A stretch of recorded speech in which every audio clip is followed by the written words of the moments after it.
മറയാക്കി മാല പൊട്ടിക്കാനിറങ്ങിയ മോഷ്ടാക്കളെ സാഹസികമായി പിടികൂടി police. UP സ്വദേശി ഫത്താപൂർ ആരിഫ്, ഡൽഹി സ്വദേശി ഫൈസൽ എന്നിവരാണ് പിടിയിലായത്. തോട്ടക്കാട്ടുകരയിൽ റോഡ് വളഞ്ഞാണ് പോലീസ് ഇവരെ പിടികൂടിയത്. വെള്ളിയാഴ്ച പുലർച്ചെയാണ് ഇവർ ആലുവ റെയിൽവേ സ്റ്റേഷനിൽ വന്നിറങ്ങിയത്. അവിടെ പാർക്ക് ചെയ്ത് ഒരു ബൈക്ക് മോഷ്ടിച്ച് കമ്പനിപ്പടിയിലെത്തി. അവിടെ നിന്ന് യാത്രക്കാരിയുടെ മാല പൊട്ടിച്ച് ചെങ്ങമ്മനാട് ഭാഗത്തേക്ക് കടന്നു. അവിടെ പാലപ്രശ്ശേരി, മേക്കാട് എന്നിവിടങ്ങളിൽ മാല പൊട്ടിച്ചു. തുടർന്ന് നെടുമ്പാശ്ശേരിയിലെത്തി. അവിടെ ഒരു മാല പൊട്ടിക്കുകയും മറ്റൊന്ന് പൊട്ടിക്കാൻ ശ്രമം നടത്തുകയും ചെയ്തു. തുടർച്ചയായ സംഭവങ്ങൾ അറിഞ്ഞപ്പോൾ റൂറൽ പോലീസ് മേധാവി M. ഹേമലതയുടെ നേതൃത്വത്തിൽ പ്രത്യേക പോലീസ് ടീം നിരത്തിലിറങ്ങി. നിരവധി CCTVകൾ പരിശോധിച്ചു.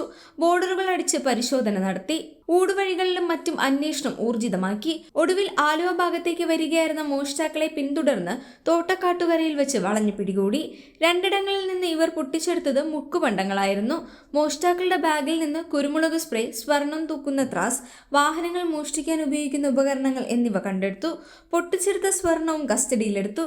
ഡൽഹിയിലെ ജയിൽ താമസത്തിനിടെയാണ് ആരിഫും ഫൈസലും പരിചയപ്പെട്ടത്. രാവിലെ വന്ന് പരമാവധി മാലകൾ പൊട്ടിച്ചെടുത്ത് രാത്രി തിരിച്ചു പോകാനായിരുന്നു ഇവരുടെ പദ്ധതി. Subscribe to One India and never miss an update.